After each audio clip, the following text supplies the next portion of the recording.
In this episode, let's have a look at the MicJ 044, yet another inexpensive lavalier mic. Let's have a listen.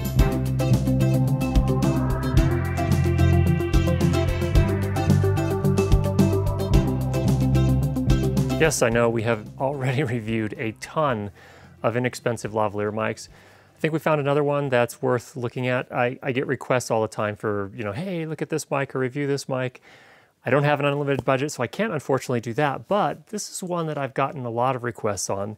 The MicJ 044, made by JK Electronics in China. This one runs for about $29 US on Amazon in the United States, and it is a very simple mic that has a 3.5mm input, so you can use it with any recorder that has a 3.5mm input, and it also has connectors for pretty much all of the major wireless systems out there. Now, there are several versions of this mic with different connectors for like I said, the different wireless systems, but if you don't have a wireless system, not to worry. In this case, we're using the Zoom H1 as our recorder, and we're using one of the versions with a 3.5mm input. And what we'll do is we'll go ahead and put links down below with all the different connector options and which recorders or wireless systems they work with.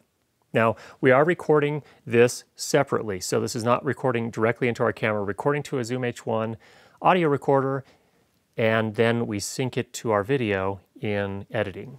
The MicJ 044 has an omnidirectional pickup pattern, which is usually what you want for a lavalier.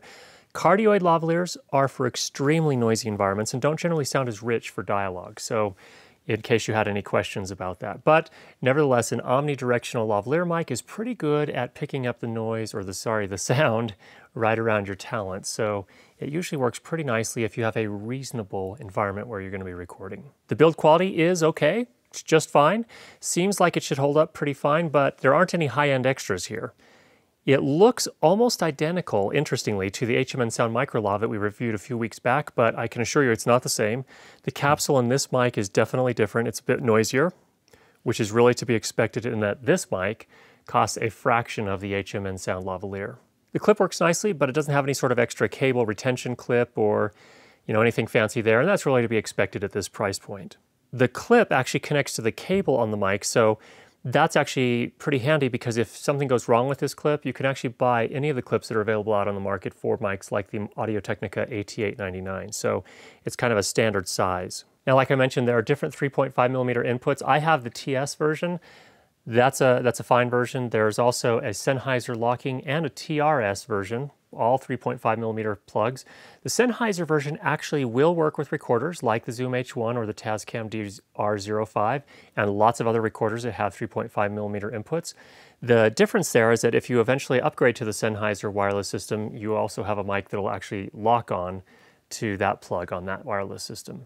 Now, the TRS version and the Sennheiser version are both advantageous from the standpoint that they record, or they send to your stereo recorder the same signal on the left and right channels. So you don't have to go in editing and actually cut out the channel that has no information on it. So the TS version, which is the version I have, you actually do have to do that. It's not a huge deal if you do have that version, but it is an extra step in editing where I have to actually cut out the right channel, which doesn't have anything recorded to it.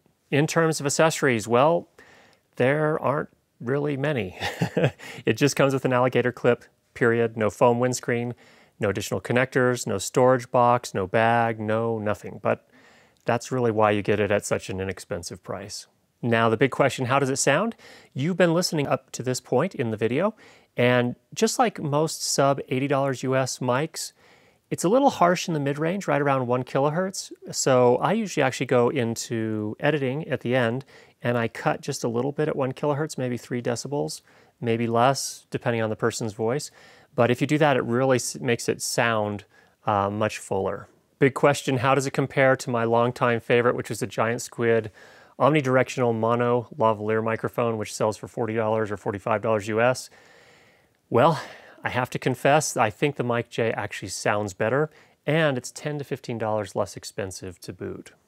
This is a quick test. We are working with the Giant Squid Audiolab omnidirectional mono lavalier mic. We have that plugged into the Zoom H1, and we have the input level on the Zoom H1 set at 40 out of 100. Now, you might ask, why do you have that set at 40? Isn't that kind of low? Well, take a look at this previous video we did where we kind of did some testing to determine the best noise performance of this preamp on the Zoom H1, and it turns out that using the input level of about 40 seemed to work best. We're now recording with the JK MicJ lavalier microphone. This is an omnidirectional mono lavalier mic as well. And in this case, we also have the Zoom H1 set to an input level of 40 out of 100, just as we described before, because the preamplifier in the Zoom H1 seems to work best in terms of noise performance at that input level based on our previous testing. Why is it better?